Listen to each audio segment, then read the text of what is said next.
सिर्फ और सिर्फ खजाना भरने की बात करी जाए तो खजाने भरे जा रहे हैं, तो उसके ऊपर निष्पक्षता से कार्रवाई करनी होगी साहब आपको।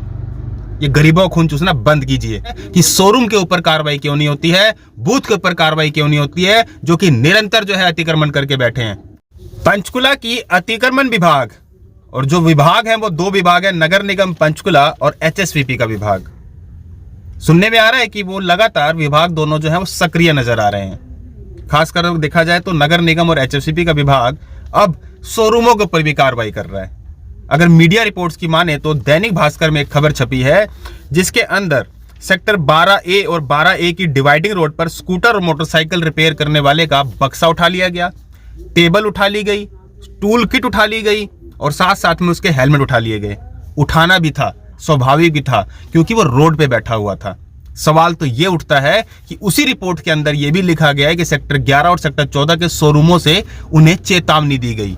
यानी कि आप ये समझा जा सकता है कि नगर निगम के अधिकारी और कर्मचारी को ये नहीं पता कि वहां पर निरंतर जो है अतिक्रमण लगाए जाते हैं, तो उनको चेतावनी दी गई है। माल किसका उठाया गया है? आप देखिए, माल उठाया गया है रोड पर चलने वाले लोगों का, यानी कि रोड के ऊपर जो टूल किट रखी हुई थी, रोड के ऊपर जो मोटरसाइकिल वगैरह रिपेयर करते हैं, उनका माल उठाया गया। भाई साहब, क्या शोरूम वालों का माल नहीं उठाने का हक बनता आपका? उनको वैधानिक चेतावनी या फिर चेतावनी देकर आप उनको शांत कर देते हैं और रिपोर्ट ये देते हैं कि आप जो है शोरूमों के ऊपर भी कार्रवाई कर रहे हैं। तो कार्रवाई करके दिखाइए। कार्रवाई नहीं है ये। आपने लिखा कि प्राधिकरण जो है बुधवार को सरकारी जमीन से अवैध कब्जे हटाने का अभियान चलाया गया। चलाओ अभियान, तो आप डेली चला रहे हो। अभियान कौन सा दिन है जिस दिन अभियान नहीं चल रहा आपका? अतिक्रमण का विभाग जो है सोमवार से लेकर रविवार तक, यानी कि सप्ताह के 7 दिन तक लगातार कार्रवाई करता है। तो आप ये कैसे कह रहे हैं अभियान चलाया जा रहा है? अभियान तो लगातार निरंतर चलता जा रहा है। उसके बाद आपने लिखा कि एमपी शर्मा के मुताबिक सेक्टर 11 में अक्रोचमेंट हटवाई गई। तो क्या सुनिश्चित माना जाए कि अतिक्रमण जो अब हट चुका है? ये मान लिया जाए अतिक्रमण अब दोबारा नहीं लगेगा, ये मान लिया जाए। खैर बात ये कही जाती है कि अतिक्रमण तो रेडी फड़ी वाले भी हटाए जाते हैं, वो भी लग जाते हैं, क्योंकि उसके ऊपर भी आप कारगर नहीं है, क्योंकि आप ना तो रेडी फड़ी है या फिर अतिक्रमण को हटाने में आप कामयाब हैं।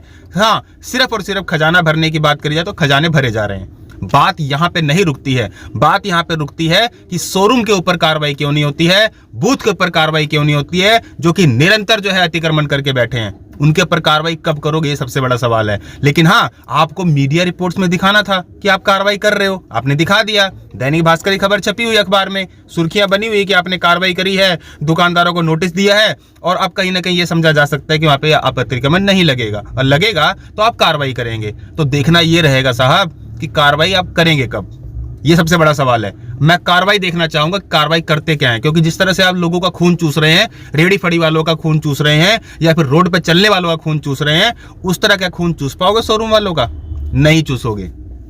समय बताएगा। देखते हैं कि अतिक्रमण के ऊपर आप कार्रवाई करते कितनी है, क्योंकि जिस तरह से आपने बड़ी अच्छी फोटो छापी है, आपने आप शोरूम के अंदर खड़े हैं एमपी शर्मा जी, और साथ में जो कर्मचारी हैं वो अपना सामान उठा के अंदर रख रहे हैं। आप बाहर हल्का सा निकले, यानी कि जब वहां से आप अतिक्रमण की टीम लेकर बाहर सटते हैं तो शोरूम दोबारा सज गए हैं, था ना? शोरूम सजाने जरूरी थे, सज गए शोरूम। आपने क्या कार्रवाई करी? दोबारा जाओ आप, निरंतर जाओ आप। 1 महीना रेडी फड़ी वालों को छोड़ दो, आप 1 महीना शोरूमों के ऊपर पड़ जाओ पीछे आप।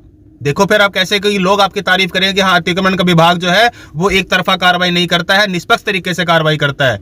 आप करो कार्रवाई, लगातार 1 महीना रेडी फड़ी वालों को छोड़ दो। कहीं नहीं आपके जमीन को कब्जा करके अपने नाम करवा लेंगे, वो जमीन कब्जा नहीं कर लेंगे आपकी। 1 महीना शोरूम और बूथों वालों पे, और सबसे बढ़िया वीटा बूथ पे जरा नजर मार के देख लो एक बार। आप चले जाओ वीटा बूथ सेक्टर 6 की तरफ, जो लगातार उसकी खबरें उठती हैं, और सब्जी की दुकान खोली हुई है। दूध की दुकान कम, सब्जी की दुकान ज्यादा लगती है। घूम लो एक बार वहां पर, कार दो अतिक्रमण का चलान वहां पर, और हटवा दो अतिक्रमण एक बार जरा आप वहां पर। रेडी फड़ी छोड़ दो ना 1 महीने के लिए, 1 महीने छोड़ना है सिर्फ, 11 महीने आप लगातार कार्रवाई करो, आप लगातार खून चूसो आप। ये अतिक्रमण जो है ना, ये टीम जो है फेल है। अतिक्रमण विभाग का विभाग ये फेल है।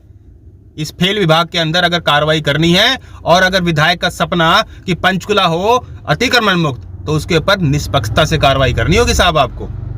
ये गरीबों को खून चूसना बंद कीजिए। फिर फिलहाल मैं देखना ये चाहूंगा कि आने वाले समय में आप कब कार्रवाई करते हैं। जिस तरह आपने बोला कि उनको समझा दिया गया है, सेक्टर 11 और सेक्टर 14 के जो अतिक्रमण किए गए थे उनको नोटिस दे दिए गए हैं कि अगली बार आप कार्रवाई अगर आप अतिक्रमण लगाते हैं तो आपके ऊपर उचित कार्रवाई होगी।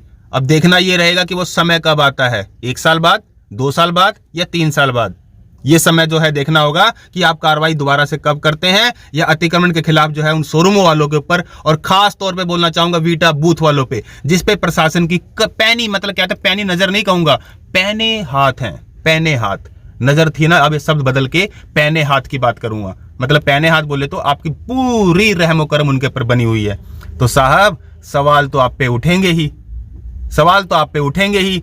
रेडी फड़ी पे 7 दिन कार्रवाई, और साल में 1 या 2 बार आपके शोरूमों पे कार्रवाई, और वो भी क्या, दिखावटी कार्रवाई। मैं इसका पुरजोर विरोध करता हूं कि ये जो कार्रवाई है आपकी विफल कार्रवाई है। इसके ऊपर कार्रवाई करनी हो तो लगातार 1 महीने तक, सिर्फ 1 महीने तक रेडी फड़ी को छोड़ दीजिए, सिर्फ 1 महीने तक शोरूम और वीटा बूथ वालों पे कार्रवाई कीजिए। देखिए कितना रेवेन्यू बढ़ जाएगा आपका, और सही में अतिक्रमण जो मुक्त है पंचकुला हो पाएगा। धन्यवाद।